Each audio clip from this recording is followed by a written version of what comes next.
Ladies and gentlemen, welcome back to another Buffalo SportsCenter video. I am Don, and today we are going to talk about how the Buffalo Bills can defeat the Detroit Lions on the road this Sunday at Ford Field. Many would consider, if the Bills were to win, a Bills victory in Detroit to be probably one of the bigger upsets of the season, but that just tells you how good Detroit is. It doesn't matter if the Buffalo Bills or the Kansas City Chiefs or, well, the Green Bay Packers just lost, or even the Minnesota Vikings. An upset, a win in Detroit against the 12-game or the 11-game win streak Detroit Lions would be massive for any team that did it. But this week, the Bills have to do it. They are right on the heels of the Kansas City Chiefs, still within shout's reach.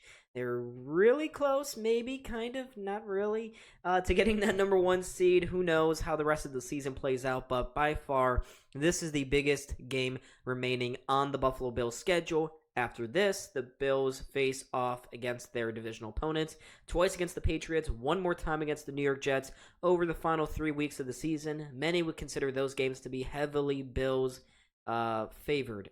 So the Bills need to pull this one out. It's going to be tough, but there are 3 ways, plus a bonus way, for the Bills to be able to do something like this. But before I get all of the ways to win, make sure to hit that like button and to subscribe. Follow us on Instagram, join the Discord, and of course like and subscribe here on the YouTube. You know the deal. You guys know it. Come on. You're used to it. Anyways, let's get to the first key to the game here for the Buffalo Bills, and that is to contain Sonic and Knuckles. If you don't know who I'm referring to the top 2 running backs for the Detroit Lions, Jahmyr Gibbs and David Montgomery. For this whole entire season now, and even last season, these two have been an absolute force to be reckoned with across the NFL. It's a real big coup that Dan Campbell and company were able to get these 2 running backs on the same team, because realistically, David Montgomery could go off on his own and be a starter anywhere he'd like. He would be a starter on most NFL teams, but no, he chose to stay in Detroit. He chose to work it out and have a healthy competition with Jahmyr Gibbs, and that's certainly been the case. Each of these guys have been pushing each other to be better this season, and they've been really good. You can see the stats down there. Jahmyr Gibbs is already an 1,000-yard rusher, and we still have a few more games left this season. David Montgomery is he's 300 yards behind him, 200 and change, but 771. I think that's more than James Cook even. So both of these guys have been having really stellar seasons, but for the Bills, they need to put an end to these two, their end of tyranny, actually. Against the Green Bay Packers, we saw these two somewhat contained a little bit. Gibbs only had 40 yards, David Montgomery 50, but still, in their combination, they're getting at least 100 yards a game. It's just making sure that neither of these two guys have that breakout game. Not breakout game, but, explosion of a match. So we didn't see either of these two guys last time the Bills went to Detroit to face the Lions. Over the last 2 seasons, these 2 running backs have combined for over 4,417 yards from scrimmage. These 2 have a competitive battle, as I mentioned, and the Buffalo defense has really struggled against the run this year. If we look back to the San Francisco 49ers game before Christian McCaffrey got hurt, he probably, had he not been hurt, he could have gone for at least 100 yards in that game. It was looking like it up until his injury. If we could go further back into the season, the Bills got lucky not having to face Joe Mixon when they played against the Houston Texans, but they did face Derrick Henry in Baltimore all the way back in Week 4. It must feel like an eternity, and yes, the Bills are a much different team now than how they were playing on that Sunday night, but the Bills, not the Sabres, pardon my language right there, the Bills, they did not handle Derrick Henry very well, and that's kind of been the trend so far for King Henry against the Bills in his career, but they did not do good containing the run that night. And with the Detroit Lions, you're going to get a lot of the same stuff that you saw that night in Baltimore. A lot of misdirection, lots of offensive creativity, and a lot of reliance on these 2 running backs. If the Bills can somehow find a way to contain both of these guys to sub-40-yard performances this Sunday, the Bills are looking like, they're going to be sitting pretty. They're going to have higher odds of winning that football game. Moving on now, we got the Amon-Ra St. Brown problem.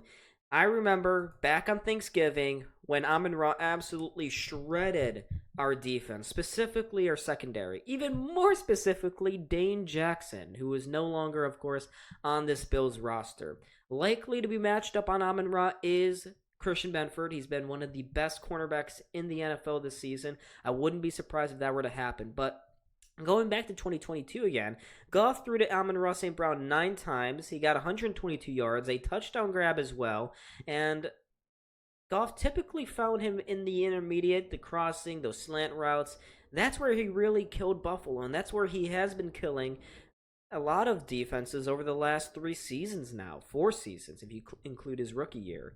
So the Bills have to do something that no other team has been able to, and that's to find a way to double team Amon-Ra successfully while not exposing yourself to some of Detroit's other problems. Because Detroit, they're getting Tim Patrick back, and he didn't look too bad against the Green Bay Packers. He looked pretty nice against them. But for Amon-Ra, he's going to be working off those intermediates, and it's going to be really important for Terrell Bernard and Matt Milano to be on the same page when Amon-Ra is crossing over the middle, because you're going to be facing a lot of 3rd and 3s, 3rd and 2s, 3rd and 5s, these intermediate ranges, because the Lions have just such a good running game that they're able to consistently get into 3rd and comfortable. So when they do that, Jared Goff typically drops back, quick slant pass over the middle, or quick crossing route always to Amon-Ra St. Brown. He's one of the most surefire wide receivers currently in the NFL. So for the Bills, if you, again, like the others, these are a lot of ifs. I know I'm saying this, but that's what you're dealing with when you're facing a team like Detroit. It's just going to be so much more difficult given all the weapons they have. But if Terrell Bernard and Matt Milano can be keyed up, playing their A game, and they can contain Amon-Ra, and they can contain the run game, that's a lot of containing. But if the Bills defense can do that, it's not looking terrible. It's not looking hopeless, because what I'm seeing right now, there's a lot of hopelessness amongst Bills fans and the NFL world. Everyone expects that the Lions are going to win this game, that the Lions are just in a different class, the Bills are overrated. I don't really think so. I don't really see that, because the Bills have been playing some really good football. Their defense, while not flashy, they've been consistent, they are hardworking, and they're disciplined. That's a huge thing that I don't think this defense had in the last few years. This team is disciplined in their techniques. They're not getting caught up on the field. The pass rush is getting home on 3rd downs and your other critical downs, such as 4th. And the Bills linebackers, namely Terrell Bernard, and even, and I know actually you wouldn't know, but in private I do harp on Dorian Williams a lot, but he's been much improved this year. Don't you notice that Sean McDermott has a knack for developing linebackers? But anyways, the Bills' defense has been better without the big names, and they even have Micah Hyde back too for, kicks and giggles here this weekend. But let's keep moving, folks. Let's talk about the Detroit injuries, because they've been consistently losing 1 or 2 big defensive starters over the last 2 months or so. It started with Aiden Hutchinson way back when in Dallas, and it's only gotten worse for Detroit. Marcus Davenport, John Kaminsky, Derek Barnes, Alex Anzalone, Malcolm Rodriguez, they've all been knocked down, either out for the season or out for a significant chunk of the season. And they've really struggled. They brought in Jamal Adams onto the practice squad, but at this point in his career, no one expects him to have such a huge impact. But what these injuries have done is that it forces the Detroit Lions not so much to rely on their vaunted pass rush anymore. And they haven't been able to. And you saw what Green Bay did to them. They ran it right down Detroit's throats. Josh Jacobs had a big day. Jordan Love also had a decent day last Thursday night. And for the Bills, they got to do the same thing. But I also think that these injuries for Detroit plays right into Buffalo's hands in Joe Brady's strategy. His main strategy is to get the ball out of Josh Allen's hands quickly, not because he's not good. It's because that he's got, finally, receivers that can get great yards after catch. I'm looking at you, Khalil Shakir, Ray Davis, the running back. James Cook can also provide that for you. Ty Johnson. All of these players, all these offensive weapons here for the Bills, they can get yak. The Bills are going to need a lot of yak to beat Detroit, and with all these Detroit Lions injuries, Josh Allen's going to have all the time in the world. He's going to have plenty of time to make decisions. He's not going to be rushing out throws. He's not going to be forcing balls over the middle. He's going to be able to sit back behind probably the NFL's best offensive line right now and pick his time, pick apart this Detroit Lions defense. If you go back to that Thanksgiving game 2 years ago, you'll remember that really the only reason why the Detroit Lions were in that game was because of turnovers. And again, just like any other NFL game, that turnovers is going to play a huge factor on who wins this team. If Josh Allen can continue to not turn the ball over, no interceptions, play a pretty good game, a stout game against this Lions team, as he did against San Francisco a few Sunday nights ago, then the Bills are going to be okay. I guess that's the reoccurring theme here, right? The Bills, if they play, they execute as to the bar that they've been performing at for now a month, 2 months. The Bills will be okay. A lot of people are freaking out, but the Bills will be okay. Have hope, have optimism. This team, while not super loaded on paper, are loaded on the field. Why? Because they have discipline, they have good schematics this time, and it's not just going to be all relying on Josh Allen to be superhero like we've seen in the past. That's not the case anymore. So I mentioned that I had 3 keys to the game. This was the third one, but I have a bonus one here, and it's something that Detroit loves to do on offense. Ben Johnson loves to call, and that's screenplays. The Bills traditionally, under Sean McDermott, have not defended the screen passes well, and that's really where I can see, even if the Bills bottle up Montgomery and Gibbs in the backfield, these screen passes are going to hurt Buffalo on Sunday. I don't have confidence that they will be able to stop these screen passes, but if they can, great.